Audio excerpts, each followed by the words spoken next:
Inilah kisah Apandi, seorang pemuda kaya yang menyamar jadi office boy. Kekasihku adalah karyawanku. Versi Kauri TV, episode 194. Maaf Tuan Muda, kalau kedatanganku terlambat, kata Pak Amin. Sambil sedikit merundukkan kepalanya. Dengan sontak, Pak Hendri pun terkejut. Maaf Pak, kalau boleh tahu dia siapa? Tanya Pak Hendri, yang menanyai pria berseragam office boy itu. Sebelum saya jawab, saya ingin bertanya, kata Pak Amin. Lalu Pak Hendri menyahut, iya, silahkan Pak, jawab Pak Hendri.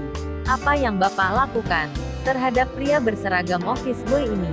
Tanya Pak Amin. Maaf sebelumnya Pak, dia ini kemarin sudah saya pecat, tapi hari ini dia masih masuk kerja. Makanya saya usir dari perusahaan ini, jawab Pak Hendri. Emang apa salahnya sehingga Bapak mengusirnya? Tanya Pak Amin. Jadi begini, dia ini kemarin sudah berani masuk ke ruangan saya, bahkan ke ruangan khusus. Makanya saya pecat dia dari perusahaan ini, kata Pak Hendri. Apa Bapak tidak tahu, dia ini diperintah langsung oleh bos besar. Jadi, apapun yang dia lakukan, dimanapun ruangan itu, harus diizinkan. Karena, dia ini diperintah oleh bos besar. Kenapa Bapak tidak mengizinkan hal itu?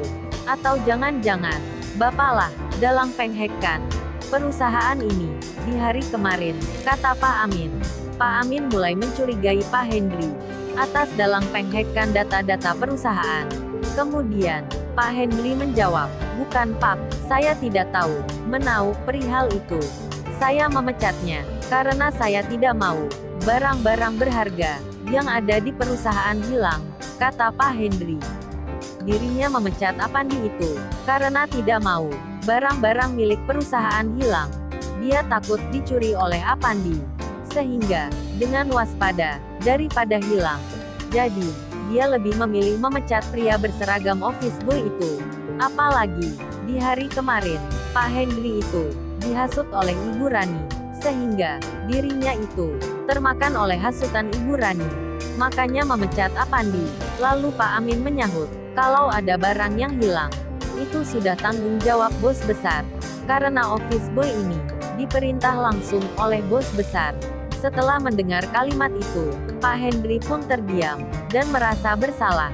Sementara Pak Angga, setelah keluar dari mobil, beliau pun langsung mendekati ke arah Apandi.